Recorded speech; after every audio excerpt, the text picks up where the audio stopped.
നമസ്കാരം. ദർശന ടിവിയുടെ എല്ലാ പ്രിയപ്പെട്ട പ്രേക്ഷകർക്കും വിരുന്നിൻ്റെ ഒരു പുതിയ അധ്യായത്തിലേക്ക് ഹൃദ്യമായ സ്വാഗതം. ഞങ്ങളിപ്പോൾ ഉള്ളത് ഖത്തറിലാണ്. ഖത്തറിലെത്തുമ്പോൾ ഖത്തറിലെ എല്ലാ വ്യക്തികൾക്കും, അത് ഇന്ത്യക്കാരനായിക്കോട്ടെ വിദേശിയായിക്കോട്ടെ, എല്ലാ വ്യക്തികൾക്കും അറിയാവുന്ന, അവരുടെ നാവുകളിൽ രുചിയോടുകൂടി നല്ല വെള്ളം കൊടുക്കുന്ന ഒരു വലിയ കമ്പനിയുണ്ട്, സഫ വാട്ടർ. സഫ വാട്ടറിൻ്റെ managing director mister Safa Ashraf UAE-യിലും ഇന്ത്യയിലും ഒമാനിലും ഖത്തറിലുമടക്കം നിരവധി ബിസിനസ് സാമ്രാജ്യങ്ങളാണ് അദ്ദേഹത്തിൻ്റെ യാത്രയിൽ ഉയർത്തിയിട്ടുള്ളത്. തീർച്ചയായിട്ടും ഇന്നത്തെ എപ്പിസോഡ് ധന്യമാക്കുവാൻ നമ്മോടൊപ്പം ഉള്ളത് സഫ ഗ്രൂപ്പ് ഓഫ് കമ്പനീസിൻ്റെ മാനേജിംഗ് ഡയറക്ടറായ മിസ്റ്റർ സഫ അഷറഫാണ്. അദ്ദേഹത്തെ വളരെ ആദരപൂർവ്വം സ്വാഗതം ചെയ്യാൻ വരുന്നതിലേക്ക്. സർ, നമസ്കാരം. നമസ്കാരം.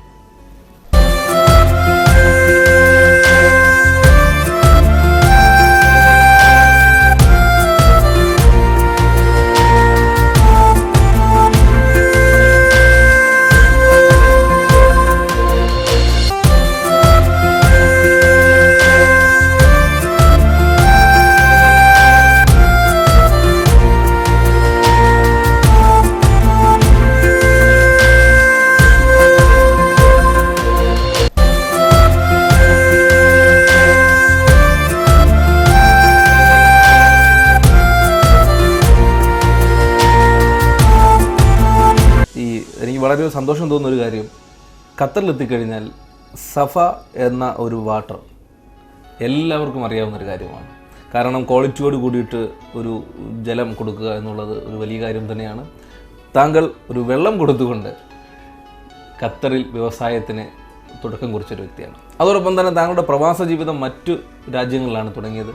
എങ്ങനെയായിരുന്നു സഫ അഷറഫ് എന്ന വ്യക്തിയുടെ പ്രവാസ ജീവിതം തുടങ്ങുന്നത്? സ്കൂൾ വിദ്യാഭ്യാസം കഴിഞ്ഞ് 1974 ദുബായ് വഴി അബുദാബിയിലെത്തിയിട്ടാണ് എൻ്റെ പ്രവാസി ജീവിതത്തിൻ്റെ തുടക്കത്തിൽ അബുദാബി ഗവൺമെൻറ്റിൻ്റെ ഡിഫൻസ് ഫോഴ്സിൽ ഒരു ഉദ്യോഗസ്ഥനായിട്ട് ജോലിയിൽ പ്രവേശിച്ചു.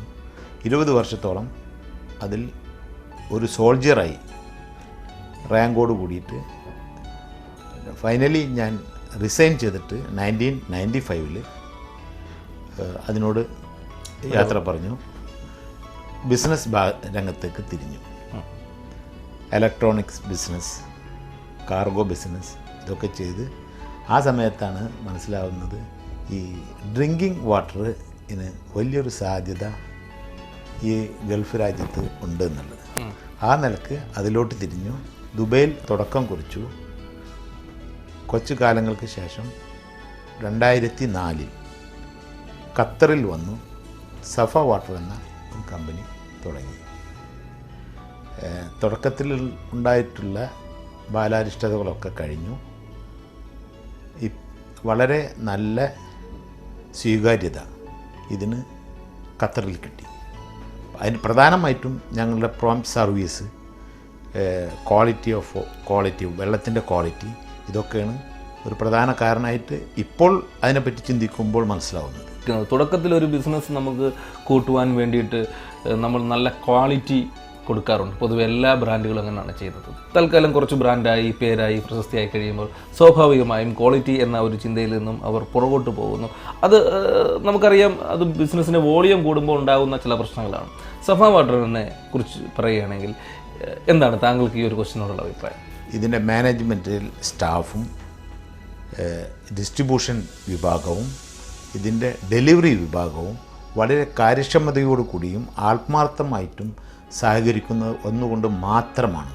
ഞാൻ ഒരാൾ വിചാരിച്ചാൽ ഇതിൽ പലതും എനിക്ക് ചെയ്യാൻ പറ്റില്ല. അവരുടെ നിസ്സീമമായ സപ്പോർട്ടാണ് ഇതിൻ്റെ ഈ വളർച്ചയുടെ ഒരു പ്രധാന കാര്യം. പിന്നെ ഇതിനനുസരിച്ചിട്ട് വളരെ സ്ലോ ആയിട്ടാണ് ഇതിൻ്റെ ഡെവലപ്മെൻറ്റ് ഞങ്ങൾ നടത്തിക്കൊണ്ടിരിക്കുന്നത്. കൂടുതൽ ആവശ്യക്കാർ വന്നാൽ തന്നെ ഞങ്ങൾ കൊടുക്കാതെ ഉള്ള കസ്റ്റമേഴ്സിനെ വളരെ ശ്രദ്ധാപൂർവം കൈകാര്യം ചെയ്തിട്ട് വളരെ പടിയായിട്ട് മാത്രമാണ് മുന്നോട്ട് പോകുന്നത്. അതുകൊണ്ട് ഈ ക്വാളിറ്റിയിലോ സർവീസിലോ ഒരു കോംപ്രമൈസിനും ഞങ്ങൾ തയ്യാറല്ല. അതുതന്നെയാണ് വലിയൊരു വിജയം. അതാണ് ഇതിൻ്റെ വിജയം എന്നാണ് ഞാൻ മനസ്സിലാക്കുക. കൂടാതെ അതിനെ സപ്പോർട്ട് ചെയ്യുന്ന എൻ്റെ സ്റ്റാഫും അതാണ് ഇതിൻ്റെ പ്രധാന. ഒരു നല്ല കോൾ സെൻ്റർ ഉണ്ട് ഇവിടെ. കസ്റ്റമർ എന്തെങ്കിലും കംപ്ലൈൻറ്റ് വന്നാൽ, എന്തെങ്കിലും ഡിലേ വന്നാൽ, വെള്ളത്തിൻ്റെ ഇവിടെ റോഡ് വർക്ക് പലതും നടക്കും. അപ്പോൾ ഇത് കൊണ്ടുകൊടുക്കാനുള്ള സൗകര്യക്കുറവുണ്ടെങ്കിൽ ആംബുലൻസ് പോലെ 2 വണ്ടി സ്റ്റഡി ആയിട്ട് നിർത്തിയിരിക്കുന്നത്. അപ്പോൾ യു എയിൽ ഇപ്പോൾ അബുദാബിയിൽ വളരെ ഊർജ്ജസ്വലതയോടുകൂടി പ്രവർത്തിക്കുന്ന ഒരു ബിസിനസ് ഉണ്ട് താങ്കൾക്ക്, ടൂറിസവുമായി ബന്ധപ്പെട്ടിട്ട്. അതിൻ്റെ പ്രവർത്തനങ്ങൾ എങ്ങനെയാണ് പോകുന്നത്, അതെങ്ങനെയാണോ താങ്കൾ ആരംഭിച്ചത്, അതിനെക്കുറിച്ചൊന്ന് പറയാം. ഒരു 3 വർഷത്തിന് മേലായി അത് ആരംഭിച്ചിട്ട് ആ business Emirates desert safari and tours എന്ന് പറഞ്ഞ ഒരു കമ്പനിയാണ്. അതിൽ ഡെസർട്ട് സഫാരി ബുക്കിംഗ് വരുന്നതിനനുസരിച്ചിട്ട് ആളെ പിക്ക് ചെയ്തു ഡെസർട്ടിൽ കൊണ്ടുപോയി ഫൈനലി ഡെസർട്ട് ക്യാമ്പ്, അവിടെ ഞങ്ങൾക്ക് സ്വന്തമായിട്ടുള്ള ഡെസർട്ട് ക്യാമ്പുണ്ട്. അതിൽ ഇവർ വിദേശികളായിട്ടും പല ആളുകളും വരുന്ന അവരെ എൻ്റർടൈൻമെൻറ്റിനുള്ള സംവിധാനങ്ങൾ സർക്കാരിൻ്റെ നിയമവിധേയമായിട്ടുള്ളത് ചെയ്തിട്ട് അതിനും നല്ല അഭിപ്രായമാണ്. ഞങ്ങളുടെ ഡെസർട്ട് സഫാരിയാണ് ഇവിടെ മലയാള സിനിമയിൽ ആ വെഹിക്കിൾസും ആ സംവിധാനമാണ് അവർ ഉപയോഗിച്ചത്. അറബിയും ഒട്ടകവും എന്ന ഇതിനു വേണ്ടിയിട്ട്, പിന്നെ ഒരു ഹോളിവുഡ് സിനിമയ്ക്ക് വേണ്ടിയിട്ടും അത് ഉപയോഗിച്ചിട്ടുണ്ട് ഞങ്ങളുടെ. അതിപ്പോൾ അതിൻ്റെ ഇപ്പോഴത്തെ പ്രവർത്തനങ്ങൾ എങ്ങനെയാണ് ടൂർ പാക്കേജ് വർക്കൗട്ട് ചെയ്യുന്നത്, അതിനെക്കുറിച്ചൊന്ന് പറയാം. അത് വെബ്സൈറ്റിൽ പോയി കഴിഞ്ഞാൽ അതിൻ്റെ ഫുൾ ഡീറ്റെയിൽ കിട്ടും. അതിനനുസരിച്ചിട്ട് ബുക്കിംഗ് ഓവർസീസ് ബുക്കിംഗ് എടുക്കും. BBQ എന്നാൽ എന്ത്, അതിൻ്റെ പ്രവർത്തനങ്ങൾ എങ്ങനെയാണ്, ഈ ഒരു ആശയം താങ്കൾ എവിടെ നിന്ന് കൊണ്ടുവന്നു? ഞാൻ പലപ്പോഴായിട്ട് പല വിദേശ രാജ്യങ്ങളും സന്ദർശിച്ചിട്ടുള്ള ആളാണ്, സന്ദർശിച്ചു കൊണ്ടിരിക്കുന്നുണ്ട്. അങ്ങനെ തുർക്കിയിൽ പോയപ്പോൾ എനിക്ക് താല്പര്യം ഉണ്ടായ ഒരു ഭക്ഷണ രീതി, എന്നിൽ വളരെ മാനസികമായിട്ട് വളരെ ഇഷ്ടപ്പെട്ടു. അതിൻ്റെ ഉടമസ്ഥരോട് സംസാരിച്ചു. ഇത് ഇന്ത്യയിൽ എങ്ങനെ ചെയ്യാൻ പറ്റും എന്നുള്ളത്, അതിൻ്റെ റൈറ്റ് അവരിന്ന് വാങ്ങിച്ചു. അങ്ങനെ തുർക്കിഷ് BBQ സ്ക്വയർ എന്ന പേരിൽ ഇന്ത്യയിൽ ആദ്യമായിട്ട് തുർക്കിഷ് ബാർബിക്യൂ ഗ്രിൽ സ്റ്റേഷൻ എന്നാണ് ഇതിൻ്റെ പേര്, ടോട്ടൽ പേര്. അതിൻ്റെ പ്രത്യേകത എന്ന് പറയുന്നത് അതിൽ ഓയിൽ ഫ്രീ ഫുഡാണ്, ഓയിൽ ഉപയോഗിക്കുന്നില്ല, ലൈവ് കുക്കിംഗ് ആണ് അതിന്. ഗ്രില്ല് അതിനോട് ഡോണർ കബാബ്, നല്ല ഫ്രഷ് ഗാർഡൻ ഫ്രഷ് സലാഡ്, ഇതൊക്കെയാണ്. ഓയിൽ 100% ഉപയോഗിക്കാത്ത വളരെ ഹെൽത്തി ആയിട്ട് ഹൈജീനിക് ആയിട്ടുള്ള ഒരു ഫുഡാണ്. അജിനോമോട്ടോ ചേരുന്നില്ല, കൂടാതെ ഇതിൻ്റെ ആർട്ടിഫിഷ്യലായിട്ടുള്ള ഒരു ഫ്ലേവേഴ്സും ചേരാതെ തുർക്കിഷ് ആൻഡ് ഇറാനിയൻ ഹെർബ്സ് ആണ് അതിൻ്റെ കൂട്ട്. അങ്ങനെ അതിൻ്റെ മുഖ്യ ഞങ്ങളുടെ കസ്റ്റമേഴ്സ് ഹൈലി ക്വാളിഫൈഡ് ആയിട്ടുള്ള ആൾക്കാരാണ് വരുന്നത്. അതിന് മനസ്സിലാവുന്നത്, ഞാൻ പല പ്രാവശ്യം അന്വേഷിച്ച് നോക്കുമ്പോൾ ഡോക്ടേഴ്സും അതിനോട് ബന്ധപ്പെട്ട അഡ്വക്കേറ്റ്സും ഇവരൊക്കെയാണ് വരുന്നത്. അതിൻ്റെ സാധ്യതകൾ, അതിൻ്റെ ഗുണഭോക്താക്കൾ അതിൻ്റെ ഗുണം മനസ്സിലാക്കിയിട്ട് വരുന്നതായിട്ടാണ് എനിക്ക് മനസ്സിലായിട്ടുള്ളത്. നല്ല കാര്യമായ പരസ്യമൊന്നുമില്ലാതെ തന്നെ നല്ല റെസ്പോൺസാണ് അതിന് കിട്ടിക്കൊണ്ടിരിക്കുന്നത്.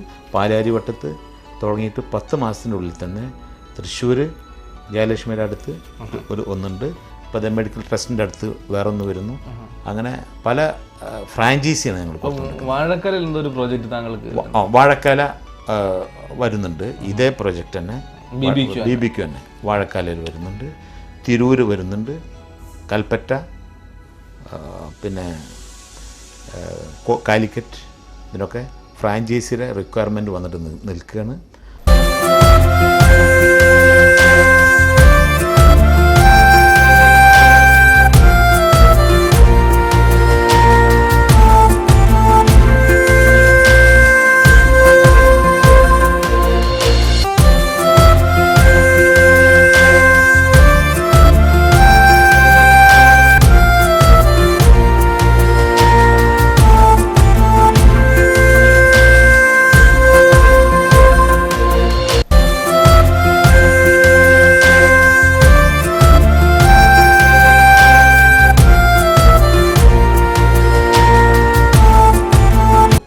ടേസ്റ്റുമായി ബന്ധപ്പെട്ട് ബാർബിക്യൂ താങ്കൾ ഇൻട്രൊഡ്യൂസ് ചെയ്യേണ്ടായി.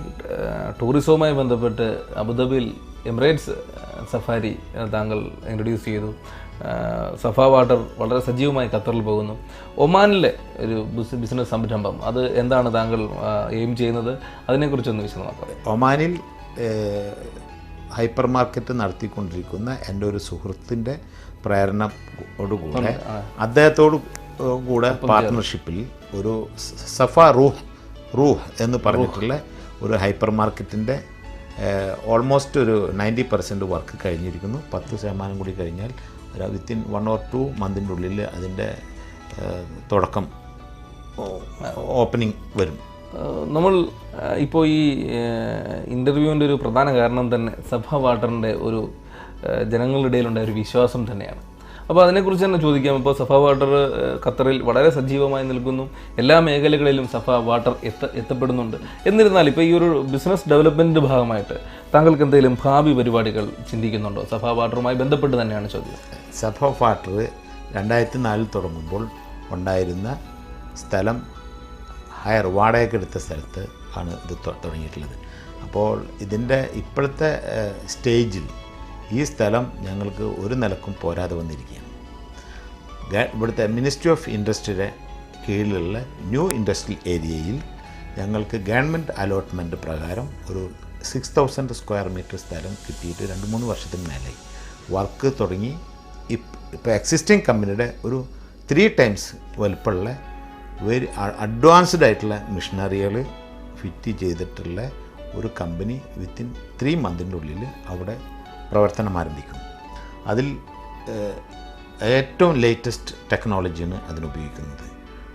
വളരെ കൂടുതൽ പ്രൊഡക്ഷൻ എടുക്കാനും അതിനനുസരിച്ചിട്ടുള്ള കൈകാര്യം ചെയ്യാൻ സംവിധാനമുള്ള ഒരു ഫാക്ടറിയാണ് അത് 100-ൽ കൂടുതൽ വാഹനത്തിൽ ആണ് ഞങ്ങളിതിൻ്റെ ഡിസ്ട്രിബ്യൂഷൻ നടത്തുന്നത്. അതുകൊണ്ട് ഇവിടെ ഖത്തറിൽ പലരും ഇത് നേരിൽ കാണുന്നതുകൊണ്ടും ഈ പിക്ചറൈസ് ചെയ്ത വെഹിക്കിൾ പോകുന്നത് കാണുമ്പോൾ അവർക്ക് സഫ വാട്ടറിനെ പറ്റി ഒരു ഇത് ഉപയോഗിക്കുന്നവനും ഉപയോഗിക്കാത്തവനും ഈ കമ്പനിനെ പറ്റിയിട്ട് അവന് മനസ്സിലായിട്ടുണ്ടെന്നാണ് അറിവ്. എങ്ങനെയായിരുന്നു ആദ്യമായിട്ട് പ്രവാസ ജീവിതം തുടങ്ങി ഇതുവരെയുള്ള താങ്കളുടെ ഒരു ഗ്രാഫ് എടുത്തു കഴിഞ്ഞാൽ, താങ്കൾ അതിലൂടെ ഒന്ന് സഞ്ചരിച്ച് നോക്കിക്കഴിഞ്ഞാൽ ഏതൊക്കെ മേഖലകളിൽ താങ്കൾ വർക്ക് ചെയ്തു എന്നൊന്ന് ഓർത്തെടുക്കാൻ കഴിയുമെങ്കിൽ സന്തോഷമായിരിക്കും. ഗൾഫിൽ വന്നതിന് ശേഷം ദുബായ് വഴി അബുദാബിയിൽ വന്നതിന് ശേഷം ചെറു ജോലികളൊക്കെ ചെയ്തു.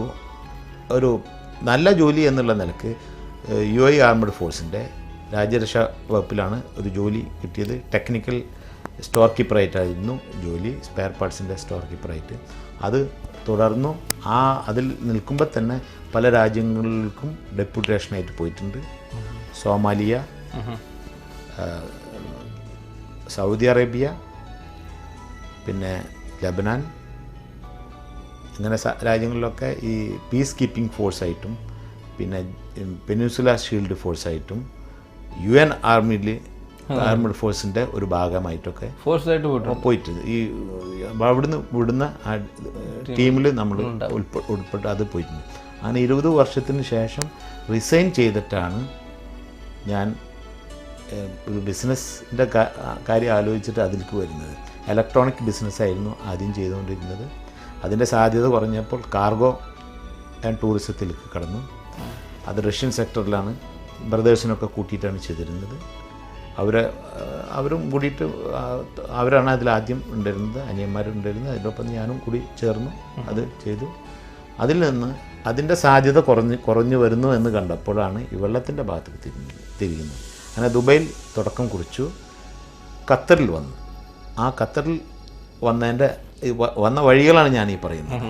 2004 ഇവിടെ വന്നിട്ട് ഇവിടെ ഇത് തുടക്കം കുറിച്ചു. ഇതിൻ്റെ ഈ സക്സസിൻ്റെ ഒരു ഭാഗം എന്താണെന്ന് വെച്ചാൽ ആ സമയത്ത് ഇതിനൊരു റിക്വയർമെൻറ്റ് ഈ ഖത്തറിലുണ്ടായിരുന്നു, ഒരു ആവശ്യം ഇതിനുണ്ടായിരുന്നു. ആ ആവശ്യമുള്ള ആപ്റ്റായിട്ടുള്ള ആ ടൈമിൽ വന്നിട്ട് ഇതിൽ വന്നു എന്നുള്ളതാണ് ഇതിൻ്റെ ഒരു വിജയത്തിൻ്റെ ഒരു ഭാഗം കൂടെ. ഇതിൽ വന്നത് കൊണ്ടാണ് അത് അങ്ങനെയും വരാൻ പറ്റിയത്. അതാണ് അങ്ങനെയാണ് ഇതിൻ്റെ ഈ സാധ്യത വരികയും ഇതിൻ്റെ സക്സസിൻ്റെ വിജയത്തിൻ്റെ ഒരു ഭാഗം അതും കൂടി ഇതിൻ്റെ ഒരു ഭാഗമാണ്. എന്തുകൊണ്ടാണ് തെക്കൻ കേരളത്തിലേക്ക് വരാത്തത് എന്തുകൊണ്ടാണ്? ഇനി ഞാൻ താങ്കളെ എന്ത് പറയുകയാണ്, തെക്കൻ കേരളത്തിലും ഭക്ഷണം കഴിക്കാൻ ആൾക്കാർ ഇഷ്ടം പോലെ ഉണ്ട്, ടേസ്റ്റ് ആഗ്രഹിക്കുന്നവരാണ്. BBQ പോലുള്ള ബ്രാൻഡുകൾ തീർച്ചയായും എത്തണമെന്ന് ആഗ്രഹിക്കുന്നത് കൊണ്ട് തന്നെയാണ് ചോദ്യം. അത് എനിക്ക് നിങ്ങളുടെ ചോദ്യത്തിൻ്റെ ഉദ്ദേശശുദ്ധി എനിക്ക് മനസ്സിലായി കറക്റ്റ്. എന്താണെന്ന് വെച്ചാൽ വടക്കൻ ഭാഗത്തേക്കാണ് ഭക്ഷണപ്രിയർ വളരെ കൂടുതൽ, വെറൈറ്റി ഭക്ഷണങ്ങൾ ഉണ്ടാക്കുന്നത്, പലഹാരങ്ങൾ ഉണ്ടാക്കുന്നത്. തീർച്ചയായിട്ടും. അതേസമയത്ത് എറണാകുളം എല്ലാവരും കൂടി യോജിക്കുന്ന ഒരു ഹബ്ബാണ്.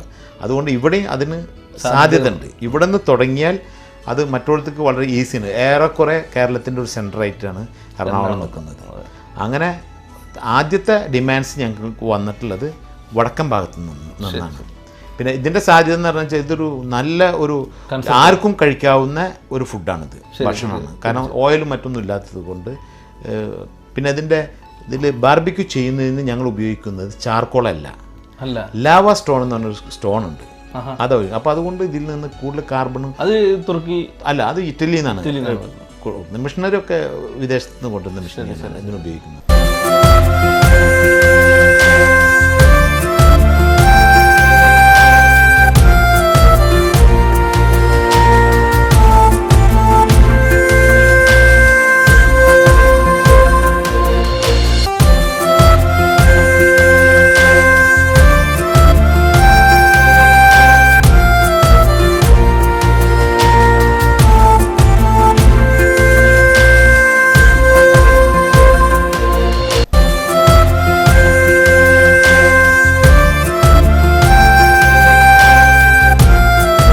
അറബി ഓട്ടവും പി മാധവൻ നായരും അടക്കമുള്ള സിനിമകളിൽ താങ്കളുടെ ഒരു സാന്നിധ്യം, താങ്കളുടെ ഗ്രൂപ്പിൻ്റെ ഒരു സാന്നിധ്യം ഉണ്ടായിരുന്നു. പിന്നീട് സീരിയലുകൾ, ടെലിഫിലിമുകൾ, സീരിയലുകൾ താങ്കൾ നിർമ്മിച്ചിട്ടുണ്ട്. ആ പ്രവർത്തന രംഗത്ത് സജീവമായിരുന്നു. എന്തുകൊണ്ടാണ് ഇപ്പോൾ കലാരംഗത്ത് സജീവമായി ഇല്ലാത്തത്? ഒപ്പം ആദ്യകാലത്തെ കലാപ്രവർത്തന രംഗത്തെക്കുറിച്ച് കൂടെ ഒന്ന് വിശദമാക്കാം. അബുദാബിയിൽ ജോലി ചെയ്യുന്ന സമയത്താണ് അവിടെ 3 ഓർഗനൈസേഷൻ ഉണ്ടായിരുന്നത്, 4 എണ്ണം. ഒന്ന് Kerala arts centre, Malayali Samajam, India social centre and Islamic centre. Kerala arts centre മാറിയിട്ട് കേരള സോഷ്യൽ സെൻറ്റർ എന്ന് വന്ന് അതായിരുന്നു ആദ്യത്തെ ആർട്സ് സെൻറ്റർ. അതിൻ്റെ ജനറൽ സെക്രട്ടറി, എൻ്റർടൈൻമെൻറ്റ് സെക്രട്ടറി ഒക്കെ ആയിട്ട് ഞാൻ ഇരുന്നിട്ടുണ്ട്. ആ കാലഘട്ടത്തിൽ സജീവമായിട്ട് സാംസ്കാരിക രംഗത്ത് ഉണ്ടായിരുന്നു. അതിനുശേഷം പിന്നെ ദുബായിലേക്കൊരു മാറ്റം വന്നു. അപ്പോൾ പിന്നെ ബിസിനസ്സും കാര്യങ്ങളൊക്കെ ആയിട്ട് സമയം കുറഞ്ഞു. മറ്റേത് ജോലിയാകുമ്പോൾ ഈവനിങ്ങിലൊക്കെ സമയം ധാരാളം കിട്ടും. അപ്പോൾ സ്വാഭാവികമായിട്ടും അതിൽ നിന്ന് പിന്നോട്ട് പോകുന്നു. ഖത്തറിൽ വന്നതിന് ശേഷമാണ് മല്ലിക സുകുമാരനെ പരിചയപ്പെട്ട്, അങ്ങനെ എൻ്റെ ഒരു സുഹൃത്ത് ഇവിടെ ഉണ്ട്, ഹയ അബൂബക്കർ എന്ന് പറഞ്ഞിട്ട്, അദ്ദേഹത്തിൻ്റെയും കൂടി ഉള്ള പ്രേരണയിൽ സീഷോർ മൊമാലിയും കൂടി കൂടിയിട്ടാണ് ഞങ്ങൾ അക്കരെ തന്നെ ഒരു സീരിയൽ 50% ഖത്തറിലും ബാക്കി 50% കേരളത്തിൽ വരുന്ന എൻ്റെ ഷൂട്ടിങ്. അങ്ങനെ ഒരു 72 എപ്പിസോഡിൽ കൈരളിയിൽ അത് വന്നിരുന്നു. പ്രവാസികളുടെ എന്താ പറയുക, മനം തൊട്ട ഒരു സീരിയലായിരുന്നു എന്നാണ് കണ്ടവരൊക്കെ അഭിപ്രായം. പിന്നെ സാമ്പത്തികമായിട്ട് നമുക്കതിന് മാർക്കറ്റിംഗ് ശരിക്കും അറിയാത്തത് കൊണ്ട് കുറച്ച് നഷ്ടങ്ങളൊക്കെ വന്നു പോയി. അതുകൊണ്ട് മുഴുവൻ നിർത്തിയിട്ടില്ല. ഇനി അങ്ങനത്തെ വല്ല കാര്യം പ്രോജക്റ്റ് രണ്ടും കൂടി ഉണ്ട്. കലയുണ്ട്, നമ്മൾ ബിസിനസ്സും കൂടി ലിങ്ക് ചെയ്തിട്ടാണ് ചെയ്തിട്ടുള്ളത്. അപ്പോൾ അതുകൊണ്ട് നമ്മളെ സ്ഥാപനങ്ങളുടെ കാര്യങ്ങളൊക്കെ അതിൽ കഥയിലെ ഒരു ഭാഗം സ്ഥാപനം ഒക്കെ ആയിട്ടാണ് പോയിട്ടുള്ളത്. നമ്മുടെ പ്രോഗ്രാം കാണുന്ന ഒരുപാട് വ്യക്തികളുണ്ടാകും. അവർക്കൊക്കെ തന്നെയും ബിസിനസ്സിലേക്ക് അല്ലെങ്കിൽ ഇറങ്ങണം എന്നൊരു ആഗ്രഹങ്ങളുള്ള ഒരുപാട് പേരുണ്ടാകും. യുവ സംരംഭകരാവാൻ തയ്യാറെടുത്തിരിക്കുന്നവർ. അവർക്കൊരു ഒരു പ്രമുഖനായ ഒരു ബിസിനസ്സുകാരൻ എന്ന നിലയ്ക്ക് താങ്കൾ കൊടുക്കാനുള്ളൊരു നിർദ്ദേശം, എന്തൊക്കെ കാര്യങ്ങൾ പ്രവാസ ജീവിതത്തിൽ ബിസിനസ്സിൽ നമുക്ക് ശ്രദ്ധിക്കണമെന്നതിനെ കുറിച്ചൊന്ന് പറയാൻ കഴിയും? എവിടെ ബിസിനസ് ചെയ്യുകയാണെങ്കിലും സ്വന്തം സാന്നിധ്യം ഇല്ലാതെ ബിസിനസ് ചെയ്താൽ അത് പരാജയത്തിലാണ് പോയി കലാശിക്കുക. അതാണ് ഇതിൻ്റെ എനിക്ക് ആദ്യമായിട്ട് പറയാനുള്ളത്. പിന്നെ ആ ബിസിനസ്സിനോട് പല ടൈപ്പ്, ഇത് സർവീസ് ഓറിയൻറ്റഡ് ആയിട്ടുള്ള ബിസിനസ് ഉണ്ട്, അല്ലാത്തതുണ്ട്. അതിലൊക്കെ ആത്മാർത്ഥമായിട്ടുള്ള മാനസികാവസ്ഥ അതിനോടുണ്ടാവണം, എന്നാൽ തന്നെ അത് വിജയിക്കുള്ളൂ. കൂടാതെ ഞാൻ എൻ്റെ കമ്പനിയിൽ കറക്റ്റായിട്ട് ത്രൂ ബാങ്ക് വഴി സാലറി കൊടുക്കുന്ന ആളാണ്. അല്ല, ഇവർ സാറ്റിസ്ഫൈ ആണെങ്കിലാണ് ഞങ്ങളുടെ ഈ ബിസിനസ് മുന്നോട്ട് പോകുള്ളൂ. ഇതൊരു സർവീസാണ്. ഈ ഒരു വെള്ളം കൊണ്ടുവെക്കുന്നത് ഇങ്ങനെയും വെച്ച് കൊടുക്കാം, ഇങ്ങനെ വെക്കാം. ഇങ്ങനെ വെച്ചാൽ അതിനോട് ഉണ്ടാവുന്ന സമീപനം വേറെയാണ്. അത് അവരെ മാനസികമായിട്ട് അവർ ഹാപ്പി ആയിരുന്നുണ്ടെങ്കിൽ മാത്രമാണ് ഇങ്ങനെ വെക്കുള്ളൂ. മനസ്സിലായില്ലേ? ഇതാണ് ഇതിലത്തെ പ്രധാനം. പിന്നെ അവരുടെ കാര്യങ്ങൾ വളരെ ബോട്ടിൽ വാഷ് ചെയ്യുന്ന ആളും മുതൽ ജനറൽ മാനേജർ വരെയുള്ള ആൾക്കാരുടെ ഇൻഡിവിജ്വലായിട്ട് ഞാൻ അവരുടെ വിശേഷങ്ങൾ അന്വേഷിക്കും. കുടുംബ വിശേഷങ്ങളൊക്കെ കാണുമ്പോൾ ചോദിച്ചറിയും. അപ്പോൾ അവരിൽ ഒരാളെ പോലെ തന്നെ അവർക്ക് തോന്നാവുന്ന നിലക്കാണ് ഞാൻ അവരോട് പെരുമാറുന്നത്. കാരണം ഇത് പ്രധാനമായിട്ടും ഇത് ഒരു സർവീസ് ആയതുകൊണ്ട്. സാറേ, ഇനിയിപ്പോൾ നമ്മൾ ബിസിനസ്സുമായി ബന്ധപ്പെട്ട് ഒരുപാട് കാര്യങ്ങൾ സംസാരിച്ചു. കലാപ്രവർത്തന രംഗത്തെ താങ്കളുടെ സാന്നിധ്യത്തെക്കുറിച്ച് സംസാരിച്ചു. പിന്നെ താങ്കളുടെ സ്റ്റാഫിനോടും അവരുടെ കുടുംബ വിശേഷങ്ങൾ പോലും താങ്കൾ തിരക്കാറുണ്ടെന്ന് പറഞ്ഞു. അപ്പോൾ തീർച്ചയായിട്ടും ഞങ്ങൾക്കും താങ്കളുടെ കുടുംബ വിശേഷങ്ങളിലേക്ക് തിരക്കണമെന്നുണ്ട്. എൻ്റെ കുടുംബ വിശേഷം എന്ന് വെച്ചാൽ ഞാനും ഭാര്യയും 2 മക്കളും. മൂത്ത മകൻ, രണ്ടാമത്തെ മകൾ. അദ്ദേഹം എൻ്റെ കൂടെ ബിസിനസ്സിൽ എന്നെ സഹായിച്ചും എൻ്റെ കൂടെ മുന്നോട്ട് നീങ്ങുന്നു. അദ്ദേഹം വിവാഹിതനാണ്. ഒരു ആൺകുട്ടിയുണ്ട്. കളമശ്ശേരിയിലേക്കാണ് ഞാൻ കല്യാണം കഴിച്ചിട്ടുള്ളത്. അദ്ദേഹത്തിൻ്റെ ഭാര്യ ഒരു IT എഞ്ചിനീയറാണ്. മകളെ കല്യാണം കഴിച്ചിട്ടുള്ളത് എറണാകുളത്തേക്കാണ്. അവളും ഗ്രാജുവേറ്റാണ്. കുറച്ച് കാലം എൻ്റെ കൂടെ ഇവിടെ എന്നെ സഹായിക്കാനുണ്ടായിരുന്നു ബിസിനസ്സിൽ. ഖത്തർ എയർവേസിലും കുറച്ച് കാലം വർക്ക് ചെയ്തു. വിവാഹശേഷം അത് നിർത്തി ഇപ്പോൾ കുടുംബജീവിതം നയിക്കുന്നു. മരുമകൻ്റെ പേര് നയീം നാദിർ ഷാ. മകളുടെ പേര് ഫർസാന മുഹമ്മദ് അഷ്റഫ്. ഫാദിൽ മുഹമ്മദ് അഷ്റഫ് മകൻ. അതിൻ്റെ ഭാര്യ അജ്ന. എൻ്റെ ഭാര്യയുടെ പേര് ഷാജിദ മുഹമ്മദ് അഷ്റഫ്. കുടുംബത്തിലേക്ക് പുതിയ അംഗങ്ങളൊക്കെ എത്തി തുടങ്ങിയ 2 മകൾക്ക് ഒരു മകനുണ്ട്, മകനും ഒരു മകനുണ്ട്. 2 പേരും ഇപ്പോൾ ഒരാൾ KG 1-ൽ, ഒരാൾ പ്ലേ സ്കൂളിൽ പോയിക്കൊണ്ടിരിക്കും. അവരുടെ പേരൊക്കെ എന്താ? അവരുടെ മകൻ്റെ പേര് ഇഹാൻ ഫാസിൽ. മകളുടെ മകൻ്റെ പേര് നസാക്കത്ത് നൈ.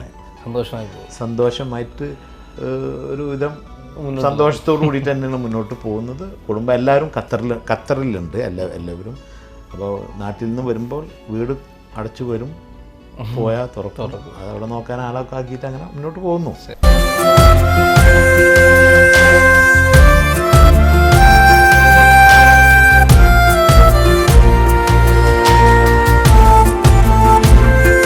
ഇനിയിപ്പോൾ താങ്കൾക്ക് ഇനിയും എന്തെങ്കിലും മേഖലകളിലേക്ക് ഇറങ്ങാനുള്ള ഒരു ആഗ്രഹം ഉണ്ടാവും? ഇപ്പോൾ ഒരു മേഖല എന്ന് പറയുന്നത് ഫ്രഞ്ച് ഫ്രൈഡ് ചിക്കൻ എന്ന് പറഞ്ഞിട്ടുള്ള ഒരു ഫാസ്റ്റ് ഫുഡ്. അത് എൻ്റെ സുഹൃത്ത് doctor Francis Cletus, Abu Dhabi NTS group എന്ന് പറയുന്നത് അദ്ദേഹം സാംസ്കാരിക പ്രവർത്തന രംഗത്ത് അദ്ദേഹം സജീവമാണ്. അദ്ദേഹം നല്ല സജീവമാണ്. കണ്ടമാനം ആൾക്ക് ജോലിയൊക്കെ കൊടുത്തിട്ട് നല്ല എല്ലാ നിലക്കും ചാരിറ്റിയൊക്കെ ആയിട്ട് വളരെ സജീവമായിട്ട് നിൽക്കുന്ന ആളാണ്. അദ്ദേഹം ചെയർമാനായിട്ടും ഞാനും കൂടിയിട്ട് ചില ഭാഗങ്ങളിൽ അതിൽ പ്രധാനപ്പെട്ട ഭാഗം ഇന്ത്യൻ ആൻഡ് ഫാർ ഈസ്റ്റ് ഭാഗങ്ങളിലൊക്കെ ഞങ്ങൾ ഇത് തുടക്കം കുറിച്ചിരിക്കുന്നു. അതിൽ തുടക്കമായിട്ട് ആദ്യം ആ ഫ്രാഞ്ചൈസി കൊടുത്തിട്ടുള്ളത് ട്രിവാൻഡ്രം ടെക്നോ പാർക്കിൻ്റെ നേരെ ഓപ്പോസിറ്റിൽ ഫ്രഞ്ച് ഫ്രൈഡ് ചിക്കൻ. കൂടാതെ FFC ഈ മൾട്ടി പ്ലസ് തിയേറ്ററുകൾ, PVRൻ്റെ തിയേറ്ററുകളുടെ ഓൾ ഇന്ത്യ ഫ്രാഞ്ചൈസി ഞങ്ങൾക്കാണ്. ചിക്കൻ പോപ്പി എന്നിട്ട് പോപ്കോൺ ചിക്കൻ എന്ന് പറഞ്ഞിട്ടുള്ള ഒരു പ്രോഡക്റ്റ്. അതിനോടനുബന്ധിച്ച് 2-3 ഐറ്റംസ് തിയേറ്ററിൻ്റെ അകത്ത് മാത്രം ഞങ്ങളാണ്. എറണാകുളം ലുലുവിൻ്റെ അകത്തും ഒബ്രോമോളിൻ്റെ അകത്തും. ഇനിയിപ്പം ഹൈദരാബാദിലത്തെ വർക്ക് നടന്നുകൊണ്ടിരിക്കുകയാണ്. അവർക്ക് 500 ചില്ലാനും സ്ക്രീനുള്ളതാണ്, 200 ചില്ലാനും ഔട്ട്ലെറ്റ് ഉണ്ട്. അതിൽ ഓൾ ഇന്ത്യയിൽ അതിങ്ങനെ 1 by 1 ആയിട്ട് ഞങ്ങൾ ചെയ്തുകൊണ്ടിരിക്കുന്നത്. ഫ്രഞ്ച് ഫ്രൈഡ് ചിക്കൻ്റെ ഔട്ട്ലെറ്റ് ടെക്നോ പാർക്കിൻ്റെ ഓപ്പോസിറ്റിലാണ് ട്രിവാൻഡ്രത്തുള്ളത്. അതിന് ശേഷം ഞങ്ങൾ തുടങ്ങാൻ പോകുന്നത് എടപ്പള്ളിയിൽ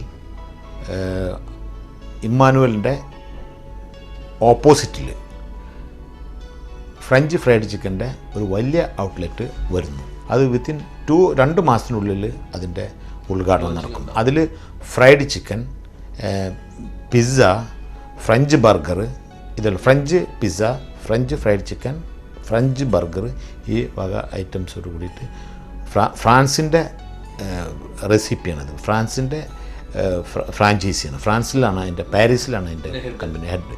അവിടുന്ന് അതിൻ്റെ റൈറ്റൊക്കെ ഞങ്ങൾ വാങ്ങിച്ചിരിക്കുന്നു. അതിന് എൻ്റെ കൂടെ ഉള്ളത്, അതിന് എൻ്റെ കൂടെ ഉള്ള ആൾ doctor Francis Cleetus, NTS group Trivandrum, അദ്ദേഹമാണ്.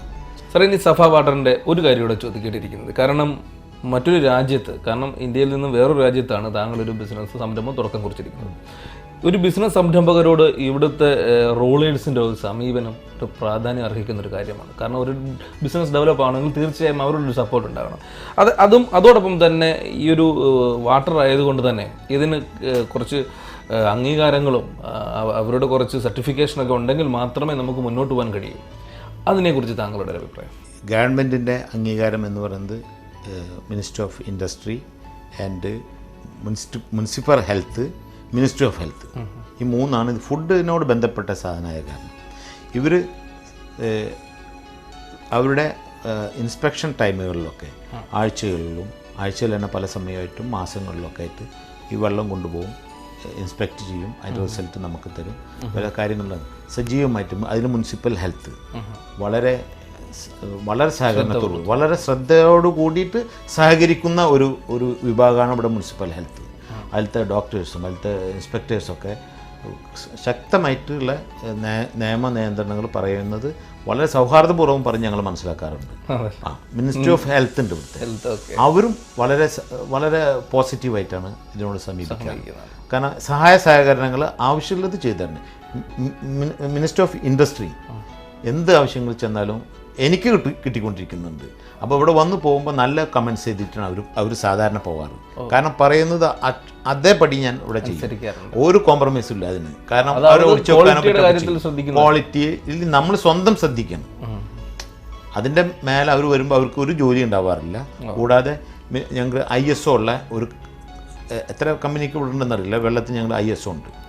2022 ISO ഉണ്ട്, ഞങ്ങൾക്ക് ഓൾറെഡി ഉണ്ട്.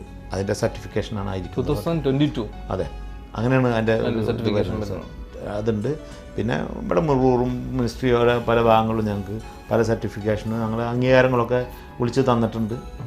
അത് നന്നായി പോകുന്നുണ്ട്. പിന്നെ എല്ലാവരും വളരെ ഉയർന്ന നിലയിലുള്ളവരും താഴേക്കുള്ളവർക്കും അറിയാവുന്ന ഒരു കമ്പനിയാണ്. അതുകൊണ്ട് വലിയ സന്തോഷം.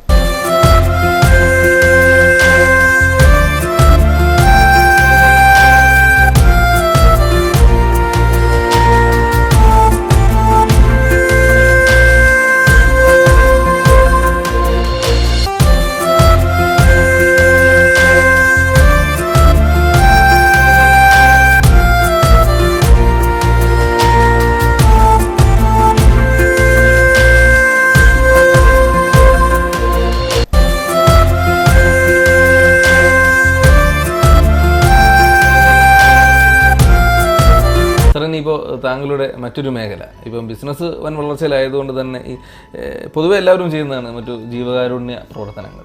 താങ്കളും അതിൽ പങ്കാളിയാണ് എന്നാണ് എൻ്റെ വിശ്വാസം. അതിനെക്കുറിച്ച് താങ്കളുടെ അഭിപ്രായം? ഞാനൊരു മുസ്ലിം ആയതുകൊണ്ട് ഞങ്ങളുടെ മതപരമായ ഇതിൽ പ്രധാനമായിട്ട് വരുന്ന ഒരു കാര്യമാണ് സക്കാത്ത് എന്ന് പറയുന്നത്. സക്കാത്തും സദക്കയും. വരുമാനത്തിൻ്റെ 2% അതിന് നിയമങ്ങളും കാര്യങ്ങളും അതിനനുസരിച്ചുള്ള കറക്റ്റ് അത് കൊടുക്കുന്നത് പ്രധാനമായിട്ടും അത് നമ്മൾ എന്തായാലും മാറ്റി വെക്കുന്നുണ്ട്. അതിന് ഞാൻ എൻ്റെ ഗ്രാമത്തിനെയാണ് അതിൽ പ്രധാനമായിട്ട് കണക്കിലെടുക്കുന്നത്. എൻ്റെ ഗ്രാമം, എൻ്റെ അയൽവാസികൾ, അതിപ്പോൾ അങ്ങനെ പറയേണ്ടതല്ല, മൊത്തം പറയുന്നതിൽ കൂടെ പറയുന്നുള്ളൂ. അതിന് ശേഷം ഇവിടെ വരുന്ന പല ചാരിറ്റിയുടെ ആൾക്കാരും മറ്റൊക്കെ വരുന്നതിന് അതിനനുസരിച്ചിട്ട് അവരോടും സഹകരിക്കുന്നു. ഇതാണ്. അതിപ്പോൾ എങ്ങനെയാണ് എന്താണെന്നുള്ളത് പറയൽ ശരിയല്ലാത്തത് കൊണ്ട് അത് പറയുന്നില്ല, അതിൻ്റെ ആവശ്യമില്ല. അപ്പോൾ അതിൽ പ്രധാനമായിട്ടും നമ്മളുടെ ശറഈയായിട്ട് ഇസ്ലാമിൻ്റെ അതിൻ്റെ നിയമവ്യവസ്ഥകൾക്കനുസരിച്ചിട്ട് കൊടുക്കണം. അത് കറക്റ്റ് കൊടുക്കുന്നുണ്ട്. അതാണ് അതിൽ പ്രധാനപ്പെട്ട ഭാഗം. പിന്നെ സദക്കയുടെ ഭാഗമാണ്.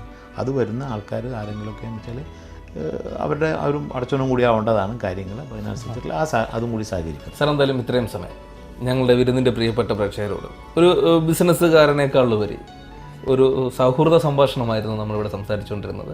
പ്രത്യേകിച്ച് സഫ വാട്ടറിൻ്റെ ഒരു വിജയവും അതോടൊപ്പം തന്നെ മറ്റെല്ലാ ബിസിനസ്സുകളും, ഇപ്പം പ്രത്യേകിച്ച് BBQ ഒക്കെ അതിൽപ്പെടുന്നതാണ്. പിന്നെ സഫാരി, എല്ലാ മേഖലകളിലൂടെ നമ്മളൊന്ന് കയറിപ്പോയി. എന്തായാലും ഇത്രയും സമയം നമുക്ക് ആധികാരികമായി സംസാരിച്ചപ്പോൾ വളരെ സന്തോഷം.